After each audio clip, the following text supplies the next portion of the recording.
خرجت المذيعة الجميلة الأستاذة ياسمين عز اللي هي غير مختصة بالشأن الكروي، ولكن هي أهلوية أهلوية أهلوية أهلوية جدعة، أهلوية لبقة، أهلوية قادرة على تحفيز لاعبتنا، أهلوية قادرة على وضع لاعبي الكومبارس في مكانهم الحقيقي وإن هي تفوقهم بدل ما يفضل عايشين مضللين. شوفوا ياسمين عز أو الأستاذة ياسمين عز قالت إيه: ناموس الكون الكروي الأحمر لا يعرف الانكسار، لا تبحثوا عن الحظ في أروقة البطولات، فالأهلي لا ينتظر هدايا من أحد ولا يقتات على أخطاء التسلل. الانتصارات هنا تنتزع ببراثن الإصرار وتكتب بدم العزيمة التي لا تلين. السيادة الأهلوية ليست مجرد تفوق فني، بل هي حقيقة ثابتة لا تقبل الجدل أو التأويل. إلى هؤلاء الواهمين بالصدارة: استعدوا لمواجهة الحقيقة المرة.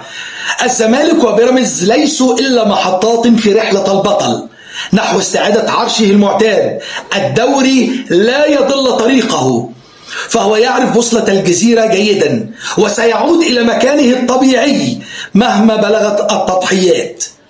لا ترهقوا أنفسكم في محاولات بائسة لتغيير الواقع، فالوقوف أمام قطار الأهلي هو وقوف ضد منطق الأشياء وضد قوانين الطبيعة التي قضت بأن يكون هذا الكيان هو الرقم الصعب والوحيد في معادلة التتويج.